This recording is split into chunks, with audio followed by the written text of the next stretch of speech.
Everyone, ಎಲ್ಲರೂ ಹೇಗಿದ್ದೀರಾ? ಎಲ್ಲರೂ ಚೆನ್ನಾಗಿದ್ದೀರಾ ಅಂತ ಅನ್ಕೊಂಡಿದೀನಿ. ಈ ವಿಡಿಯೋ ಪಾರ್ಟ್ 2 ಆಗಿರುತ್ತೆ. ಸೊ ಫಸ್ಟ್ ಪಾರ್ಟ್ ಯಾರೆಲ್ಲ ನೋಡಿಲ್ಲ ಪ್ಲೀಸ್ ಹೋಗಿ ನೋಡಿ.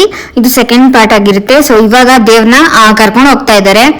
ಕೆರೆ ಹತ್ರ ತೆಪ್ಪೋತ್ಸವ ಮಾಡೋದಕ್ಕೆ ತಾಯಿನ ಕರ್ಕೊಂಡು ಹೋಗ್ತಾ ಇದ್ದಾರೆ.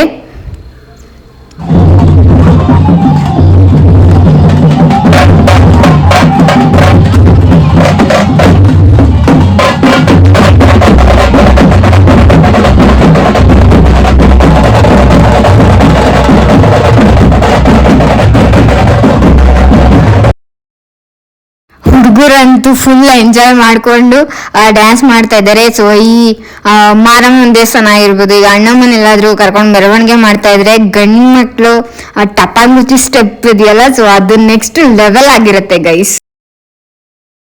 ಅದಾದ್ಮೇಲೆ ಹೆಣ್ಮಕ್ಳೆಲ್ಲ ಕಳಶ ಎಲ್ಲ ತಗೊಂಡು ದೇವ್ರು ಹಿಂದೆಗಡೆ ಬರ್ತಾ ಇದೆ. ಸೊ ಬೆಳಗ್ಗೆ ಏನ್ ಕಲಾ ತಂಡ ಅದೆಲ್ಲವೆಲ್ಲ ಇದ್ದಲ್ಲ, ಸೊ ಅದ್ರ ಜೊತೆಗಡೆನೆ ದೇವ್ರು ಚೋಳನಹಳ್ಳಿ ಕೆರೆಗೆ ಹೋಗ್ತಾ ಇದೆ.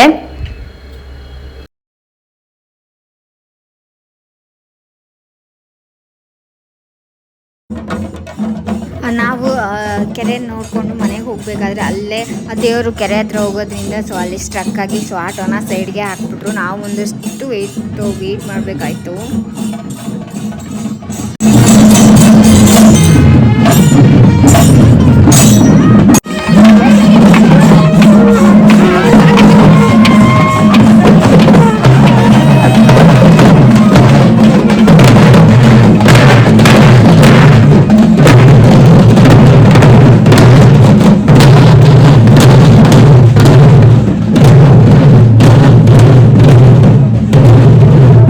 ಮೆರವಣಿಗೆ ಮಾಡ್ಕೊಂಡು ಕೆರೆ ಹತ್ರ ಹೋಗ್ತಾ ಇದ್ದಾರೆ. ನಾವು ಆಲ್ರೆಡಿ ಫಸ್ಟ್ ಪಾರ್ಟ್ ಅಲ್ಲಿ ತೋರಿಸ್ದಾಗೆ ನಾವು ಅಲ್ಲಿ ಮುಂಚೆನೆ ಎಲ್ಲ ತುಂಬಾ ಜನ ಹೋಗಿ ನೋಡ್ಕೊಂಡ್ ಬರ್ತಾ ಇದ್ರು. ಹಾಗಾಗಿ ನಾನು ಕೂಡ ಹೋಗಿ ನೋಡ್ಕೊಂಡ್ ಬಂದೆ. ಅದಾದ್ಮೇಲೆ 5:30ಗೆ ಇದ್ದಿತ್ತು ತೆಪ್ಪೋತ್ಸವ. ಹಾಗಾಗಿ ನಾನು ಮನೆಗೆ ಬಂದು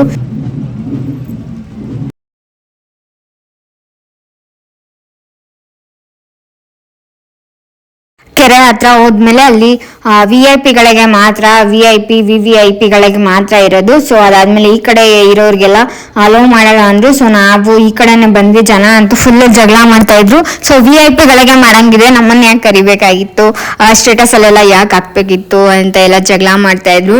ಸೊ ಅದಾದ್ಮೇಲೆ ನಾನು 5:30 ಅಷ್ಟೊತ್ತಿಗೆ ಹೋದೆ. ಇನ್ನು ಸೂರ್ಯದೇವ ದಂಡಿನ ಮಾರಮ್ಮನ ತೆಪ್ಪೋತ್ಸವ ನೋಡೋದಕ್ಕೆ ಅವನು ಕೂಡ ವೇಟ್ ಮಾಡ್ತಿದ್ದ ಅನ್ಸುತ್ತೆ. ತುಂಬಾನೇ ಬಿಸಿಲಿತ್ತು. 5:30 6 ಗಂಟೆ ಆದ್ರೂ ಬಿಸಿಲು ಇನ್ನೂ ಇತ್ತು. ಅದಾದ್ಮೇಲೆ ತೆಪ್ಪೋತ್ಸವನ ಸ್ಟಾರ್ಟ್ ಮಾಡ್ಕೊಂಡ್ರು. ಒಂದಷ್ಟು ಸಾಂಗ್ಗಳೆಲ್ಲ ಪ್ಲೇ ಮಾಡ್ತಾ ಇದ್ರು. ನಮ್ಗಂತೂ ಕುತ್ಕೊಂಡು ಸಖತ್ ಬೋರ್ ಅನ್ನಿಸ್ತಾ ಇತ್ತು. ಹಾಗಾಗಿ ಹಂಗೆ ಜನ ಟೈಮ್ ಆಗ್ತಾ ಜನ ಎಲ್ಲ ಬರೋದಕ್ಕೆ ಸ್ಟಾರ್ಟ್ ಮಾಡಿದ್ರು. ಅದಾದ್ಮೇಲೆ ತೆಪ್ಪೋತ್ಸವ ಸ್ಟಾರ್ಟ್ ಮಾಡಿದ್ರು. ಸ್ವಲ್ಪ ದೂರ ಇತ್ತು, ಅಲ್ಲೊಂದು LED ಸ್ಕ್ರೀನ್ ಹಾಕಿದ್ರು. ಹಂಗಾಗಿ ಅದರಲ್ಲಿ ನಾವು ನೋಡ್ತಾ ಇದ್ವಿ.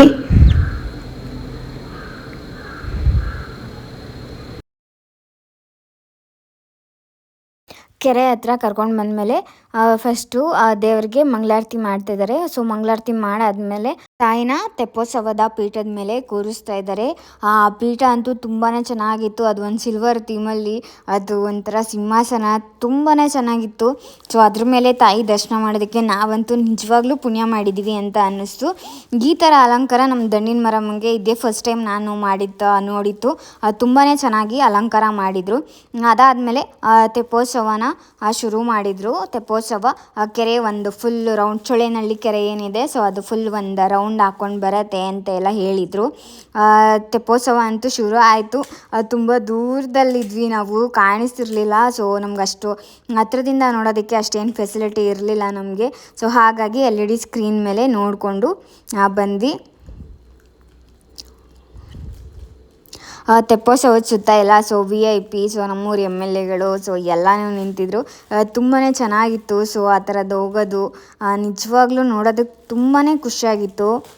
ಅದಾದಮೇಲೆ ಗಂಗಾರತಿ ಮಾಡ್ತೀವಿ ಅಂತ ಹೇಳಿದ್ರಲ್ಲ, ಸೊ ಅದನ್ನು ಕೂಡ ಸ್ಟಾರ್ಟ್ ಮಾಡಿಕೊಂಡ್ರು. ಸೊ ಇವ್ರನ್ನ ಕಾಶಿಯಿಂದ 12 ಜನ ಪಂಡಿತರನ್ನು ಕರೆಸಿದ್ರು ಗಂಗಾರತಿಯನ್ನು ಮಾಡೋದಕ್ಕೆ. ಸೊ ಇವರು ಅಷ್ಟೇ ತುಂಬಾ ಚೆನ್ನಾಗಿ ಗಂಗಾರತಿಯನ್ನು ಮಾಡಿಕೊಟ್ರು. ಸೊ ಮೊದಲಿಂದ ಶಂಖನಾದದಿಂದ ಸೊ ಅವರ ಗಂಗಾರತಿ ಮಾಡೋದಕ್ಕೆ ಸೊ ಪ್ರಾರಂಭ ಮಾಡಿಕೊಂಡ್ರು. ಸೊ ಅದಾದಮೇಲೆ ಸೊ ಗಂಧದ ಕಡ್ಡಿ ಹಚ್ಚೋದ್ರಿಂದ ಆಗಿರ್ಬೋದು, ಸೊ ಅಥವಾ ಧೂಪ ಮಾಡೋದ್ರಿಂದ ಶುರು ಮಾಡಿದ್ರು.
ಗಂಧದ ಕಡ್ಡಿ ಹಚ್ಚಾದ್ಮೇಲೆ ಅದಾದಮೇಲೆ ಇಲ್ಲಿ ಧೂಪದಿಂದ ಸೊ ಆರತಿಯನ್ನು ಮಾಡ್ತಾ ಇದ್ದಾರೆ.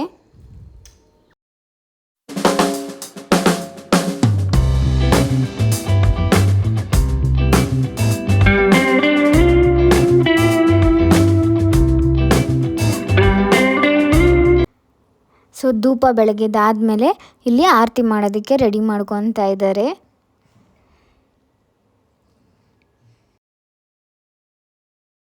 ಸಾವಿರಾರು ಜನ ಕಾಯ್ತಿದ್ದಂತಹ ಒಂದು ಶುಭ ಮುಹೂರ್ತ ಬಂತು. ಸಾವಿರಾರು ಜನ ಕಾಯ್ತಾಯಿದ್ರು. ಸೊ ಗಂಗಾರತಿನ ನೋಡಬೇಕು, ತಾಯಿ ದಂಡಿನ ಮಾರಮ್ಮನ ತೆಪ್ಪೋತ್ಸವನ ಮಾಡೋದನ್ನು ನೋಡಬೇಕು ಅಂತ.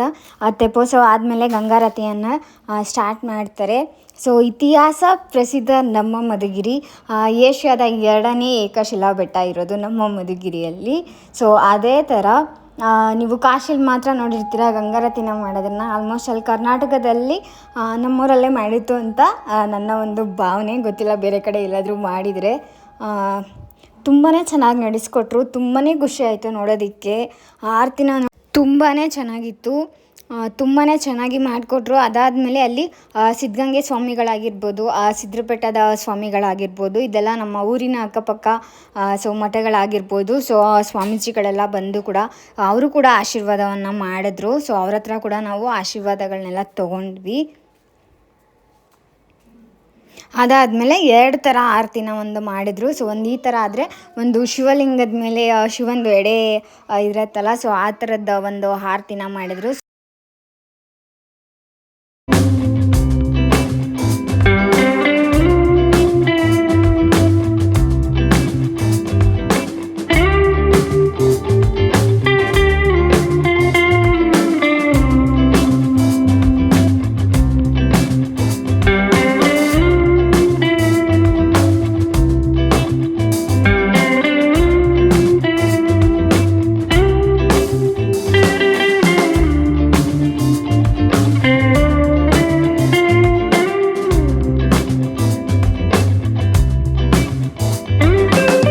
ತೆಪ್ಪೋತ್ಸವ ಅಂತೂ ತುಂಬಾ ಚೆನ್ನಾಗಾಯಿತು.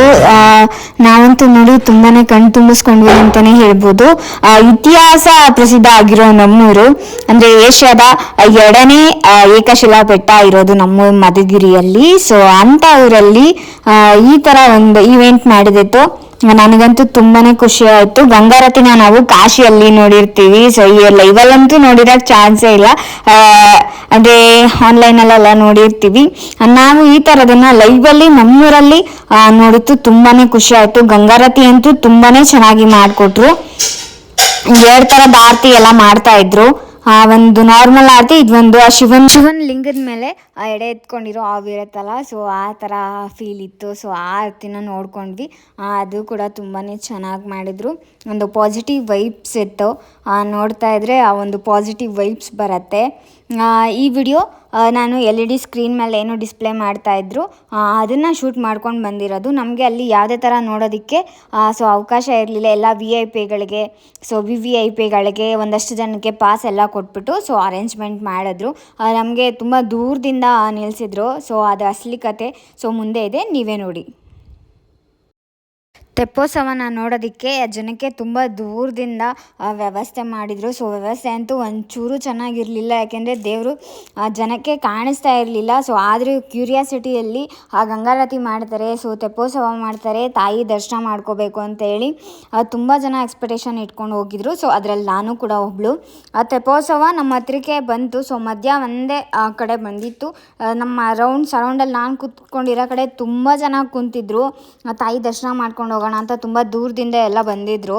ಸೊ ಅವ್ರಿಗೆಲ್ಲ ಸೊ ಇಷ್ಟ ಆಗಲಿಲ್ಲ, ಬರಲಿಲ್ಲ ನಮ್ಮ ಹತ್ರಕ್ಕೆ ಸೊ ದೇವರು. ಹಾಗಾಗಿ ಅವರೆಲ್ಲ ಬೇಜಾರು ಮಾಡಿಕೊಂಡು ವಾಪಸ್ ಹೊರಟ್ರು.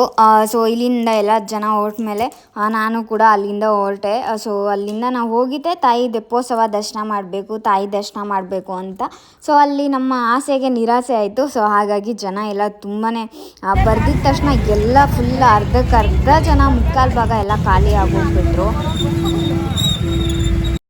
ಹಾಗೆ ನಾನು ಅಷ್ಟೊಂದು ಜನದ ಮಧ್ಯೆನೂ ಸೊ ನಂಗೆ ಆಟೋ ಸಿಕ್ತು. ಸೊ ನಾನು ಆಟೋ ಹತ್ಕೊಂಡು ಸೊ ಜನ ಎಲ್ಲ ನೋಡಿ ತುಂಬಾ ಜನ ಎಲ್ಲ ವಾಪಸ್ ಹೋಗ್ಬಿಡ್ತಾ ಇದ್ದಾರೆ. VIP ನೋಡೋದಕ್ಕೆಲ್ಲ ವ್ಯವಸ್ಥೆ ಮಾಡಿದರೆ ಸೊ ನಮಗೆಲ್ಲ ಯಾಕೆ ಇನ್ಸ್ಟಾಗ್ರಾಮಲ್ಲಿ ಆಗಿರ್ಬೋದು, ಸೊ ಫೇಸ್ಬುಕ್ಕಲ್ಲಿ ಹಾಕಿರ್ಬೋದು, ಇದರ ಸ್ಟೇಟಸ್ಗಳಾಗಿರ್ಬೋದು, ಸೊ ಇನ್ವೈಟ್ ಮಾಡೋದೆಲ್ಲ ಯಾಕೆ ಮಾಡಬೇಕಿತ್ತು. ಸೊ ಕಾಮನ್ ಪೀಪಲ್ಗೆ ಅಂತ ಜನ ಎಲ್ಲ ಸೊ ಒಂದಷ್ಟು ಜನ ಜಗಳ ಕೂಡ ಮಾಡಿದ್ರು. ಸೊ ಆಮೇಲೆ ಅಲ್ಲಿ ಕನ್ವೆ ಮಾಡಿದರು. ಸೊ ಇಲ್ಲಿ ಸ್ಟೇಜ್ ಮೇಲೆ ಅಷ್ಟೊಂದು ಜನನೆಲ್ಲ ಇದು ಮಾಡೋದಕ್ಕಾಗಲ್ಲ. ಸೊ ಆ ಬ್ಯಾರಿಕೇಡ್ಗಳೆಲ್ಲ ಹಾಕಿರೋದ್ರಿಂದ ಸೊ ಜನ ಏನಾದರೂ ಸೊ ಕೆರೆಗೆ ಬಿದ್ದರೆ ಸೊ ಪ್ರಾಬ್ಲಮ್ ಆಗುತ್ತೆ ಅಂತ ಸೊ ಅವ್ರನ್ನೆಲ್ಲ ಕನ್ವೆ ಮಾಡ್ತಿದ್ರು. ಅದಾದಮೇಲೆ ಹೊರಟು ಸೊ ಬಂದೆ. ಸೊ ಲೈಟಿಂಗ್ಸ್ ಅಂತೂ ನಮ್ಮ ಊರಲ್ಲಿ ತುಂಬ ಚೆನ್ನಾಗಿ ಮಾಡಿದ್ರು. ಸೊ ಜಾತ್ರೆಗೂ ಇಷ್ಟೊಂದು ಲೈಟಿಂಗ್ಸ್ ಮಾಡಿರಲಿಲ್ಲ ಇದುವರೆಗೂ. ಫುಲ್ ಪ್ರತಿಯೊಂದು ಏರಿಯಾ ಸೊ ಪ್ರತಿಯೊಂದು ಕಂಬಗಳಲ್ಲೂ ಲೈಟಿಂಗ್ಸ್ ಅಂತೂ ತುಂಬಾ ಚೆನ್ನಾಗಿತ್ತು. ಸೊ ನಾನು ಹಾಗೆ ಲೈಟಿಂಗ್ಸ್ನೆಲ್ಲ ಇದು ಮಾಡಿಕೊಂಡು ದೇವಸ್ಥಾನದ ಹತ್ರ ಬಂದೆ. ಸೊ ಅಲ್ಲಿ ಯಾರಿಗೆಲ್ಲ ಜನ ಎಲ್ಲ ಇದ್ರಲ್ಲ ತೆಪ್ಪೋತ್ಸವದ ಹತ್ರ ಅವರೆಲ್ಲ ದೇವಸ್ಥಾನದ ಹತ್ರ ಬಂದರು. ಇಲ್ಲಂತೂ ಜಾತ್ರೆ ವೈಬ್ಸೇ ಇತ್ತು. ಯಾಕೆ ಅಂದರೆ ನೆಕ್ಸ್ಟ್ ಇನ್ 1.5 ಮಂತ್ ಕಳೆದ್ರೆ ಮಧುಗಿರಿ ತಾಯಿದು ಬೆಳ್ಳಿ ಪಲ್ಲಕ್ಕಿ ಉತ್ಸವ ಜಾತ್ರೆ ಬರುತ್ತೆ. ಹಾಗಾಗಿ ಹೇಳಿದೆ. ಅದಕ್ಕಿಂತ ಮುಂಚೆನೇ ತೆಪ್ಪೋತ್ಸವ ಮಾಡೋದ್ರಿಂದ ದೇವಸ್ಥಾನ ಆಗಿರ್ಬೋದು ಎಲ್ಲದನ್ನು ತುಂಬ ಚೆನ್ನಾಗಿ ಅಲಂಕಾರ ಮಾಡಿದರು. ಲೈಟಿಂಗ್ಸ್ ಬಗ್ಗೆ ಮಾತಾಡೋಂಗಿಲ್ಲ, ಅಷ್ಟು ಚೆನ್ನಾಗಿ ಮಾಡಿದರು. ಸೊ ಅಲ್ಲಿ ದೇವ್ರ ಮುಂದೆನೇ ಒಂದು 10 ಮೆಟ್ಲುಗಳಿದ್ವಿ. ಅದ್ರ ಮೆಟ್ಲ ಮೇಲೆ ನಿಂತ್ಕೊಂಡ್ರೇ ತಾಯಿ ದರ್ಶನ ಆಗುತ್ತೆ. ಸ್ವಲ್ಪ ಜನ ಇದ್ದರು. ನಾನು ಹಾಗೆ ಒಂದು ಸ್ವಲ್ಪ ಹೊತ್ತು ನಿಂತ್ಕೊಂಡು ತಾಯಿ ದರ್ಶನ ಪ್ರಶಾಂತವಾಗಿ ಮಾಡಿ ಅದಾದಮೇಲೆ ಹೇಗಿದ್ದರೂ ತೆಪ್ಪೋತ್ಸವ ಅಂತೂ ಅಲ್ಲಂತೂ ದರ್ಶನ ಮಾಡೋಕ್ಕಾಗಲಿಲ್ಲ. ದೇವಸ್ಥಾನದ ಒಳಗಡೆ ಹೋಗಿ ದರ್ಶನ ಮಾಡ್ಕೊಂಡು ಬರೋಣ, ಜನ ಏನೋ ಅಷ್ಟೇನು ಇರಲಿಲ್ಲ. ಹಾಗಾಗಿ ಹೊರಟೆ. ಇಲ್ಲಿ ದೇವಸ್ಥಾನ ಮುಂದೆ ಸೊ ದಂಡಿನ ಮಾರಮ್ಮ ಅಂತ ಹೇಳ್ಬಿಟ್ಟು ಈ ಥರ ಎಲ್ಲ ಹೂವಿಂದ್ರಲ್ಲೆಲ್ಲ ಬರೆದಿದ್ರು. ಸೊ ಅದಂತೂ ನೋಡೋದಕ್ಕೆ ತುಂಬಾ ಚೆನ್ನಾಗಿತ್ತು. ಅದಾದಮೇಲೆ ಸ್ವಲ್ಪನೇ ಜನ ಇತ್ತು ಅಂತ ಹೇಳಿದ್ರಲ್ವಾ, ಆಲ್ಮೋಸ್ಟ್ ಅಲ್ಲಿ ಒಂದು 8 ಗಂಟೆ ಮೇಲಾಗಿತ್ತು. ಸೊ ಹಾಗಾಗಿ ಜನ ಸ್ವಲ್ಪ ಕಡಿಮೆ ಆಗಿದ್ರು. ನಾನು ಕ್ಯೂ ಅಲ್ಲಿ ಹೋಗಿ ತಾಯಿ ದರ್ಶನನ ಮಾಡ್ಕೊಂಡು ಬಂದೆ. ದರ್ಶನ ಮಾಡಬೇಕಾದ್ರೆ ನೀವು ಸರಿಗಮಪ ಕಂಟೆಸ್ಟೆಂಟ್ ನೋಡಿರ್ತೀರ ನಮ್ಮೂರಲ್ಲಿ, ಇವರು ಕೂಡ ಅಲ್ಲೇ ಇದ್ದರು. ಸೊ ಇವ್ರ ಅಕ್ಕ ನಾನು ವಾಯ್ಸ್ ಓವರ್ ಮಾಡೋದಕ್ಕೆ ಹಿಂದಿನ ದಿನ ಸೊ ಅವ್ರ ಅಕ್ಕ ಎಕ್ಸ್ಪೈರ್ ಆದರು ಅಂತ ಗೊತ್ತಾಯಿತು. ಪಾಪ ಇವರಿಬ್ಬರು ಅಕ್ಕ ತಂಗಿ ತುಂಬಾ ಚೆನ್ನಾಗಿ ಹಾಡು ಹೇಳ್ತಾರೆ. ಇವ್ರನ್ನ ನಾವು ಮುಂಚೆಯಿಂದನೂ ನೋಡಿದ್ದೀವಿ, ತುಂಬಾ ಚೆನ್ನಾಗಿ ಹಾಡು ಹೇಳ್ತಾರೆ. ಸೊ ಅವ್ರ ಅಕ್ಕ ಇಲ್ಲ ಪಾಪ, ಇವರು ಇವಾಗ ಒಬ್ಬಂಟಿಯಾಗಿ ಸೊ ಅವ್ರ ಜೀವನ ನಡೆಸಬೇಕು. ಸೊ ಅವ್ರ ಜೀವನ ಚೆನ್ನಾಗಿರಲಿ ಅಂತ ನನ್ನ ಕೈಲಾದಷ್ಟು ನಾನು ಅವ್ರಿಗೆ ಸಹಾಯ ಮಾಡಿ ಸೊ ಆ ತಾಯಿಯಲ್ಲಿ ಬೇಡಿಕೊಂಡು ನಾನು ಜಾತ್ರೆ ನೋಡ್ಕೊಂಡು ಬರೋಣ ಅಂತ ಹೇಳ್ಬಿಟ್ಟು ಬಂದೆ. ಜಾತ್ರೆ ಅಂದರೆ ಫುಲ್ ಲೈಟಿಂಗ್ಸು, ನೈಟಲ್ಲಿ ಜಾತ್ರೆ ನೋಡೋ ಅದು ಮಜಾನೇ ಬೇರೆ. ಜಾತ್ರೆ ನೈಟಲ್ಲಿ ತುಂಬಾ ಚೆನ್ನಾಗಿರುತ್ತೆ. ನಾವು ಬೆಳಗ್ಗೆ ಹೋಗಿ ಪೂಜೆ ಎಲ್ಲ ಮಾಡಿಸ್ಕೊಂಡು ಬಂದ್ವಿ. ಸೊ ಅದಾದಮೇಲೆ ಕಡಲೆಪುರಿ ತೊಗೋಬೇಕಿತ್ತು. ಸೊ ಬೆಳಗ್ಗೆ ಮರೆತುಬಿಟ್ಟು ಹೋಗ್ಬಿಟ್ಟಿದ್ವಿ. ಜಾತ್ರೆಯಲ್ಲಿ ಕಡಲೆಪುರಿ ಇಲ್ಲ ಅಂದರೆ ಸೊ ಮಜಾನೇ ಇರಲ್ಲ, ಅದು ಕಂಪ್ಲೀಟೇ ಆಗಲ್ಲ. ಹಾಗಾಗಿ ನಾನು ಕೂಡ ಹಾಗೆ ಜಾತ್ರೆಯಲ್ಲೆಲ್ಲ ಓಡಾಡಿಕೊಂಡು ಸೊ ನನ್ನ ಮಗನಿಗೆ ಏನಾದರೂ ತೊಗೊಂಡೋಗೋಣ. ಸೊ ನೈಟ್ ಆಗಿತ್ತಲ್ವ, ಆ್ಯಕ್ಚುಲಿ ಅವನ್ನ ಕರ್ಕೊಂಡು ಬರೋಕ್ಕಾಗಲಿಲ್ಲ. ಸೊ ಅಮ್ಮ ತುಂಬ ರಶ್ ಇರ್ತಾರೆ, ನೀನು ಒಬ್ಬಳೇ ಹೋಗ್ಬಾ ಅಂತ ಹೇಳಿದರು. ಹಾಗಾಗಿ ನಾನು ಒಬ್ಬಳೇ ಬಂದೆ. ಸೊ ಪಾಪಗೆ ಏನಾದರೂ ತೊಗೊಂಡೋಗೋಣ ಆಟ ಸಾಮಾನು ಅಂತ ಎಲ್ಲ ನೋಡ್ತಾ ಇದ್ದೀನಿ. ಜೊತೆಯಲ್ಲಿ ಹಾಗೆ ಅಡ್ಡ ಆಡಿಕೊಂಡು ಸೊ ಪಾಪಗೆ ಏನಾದರೂ ಒಂದು ಆಟ ಸಾಮಾನು ತೊಗೊಂಡು ಹಾಗೆ ಈ ಕಡೆ ನೋಡ್ಕೊಂಡು ಹೋಗ್ತಾ ಇದ್ದೀನಿ. ಹಾಗೆಯೇ ಜಾತ್ರೆ ಎಲ್ಲ ಎಂಜಾಯ್ ಮಾಡಿಕೊಂಡು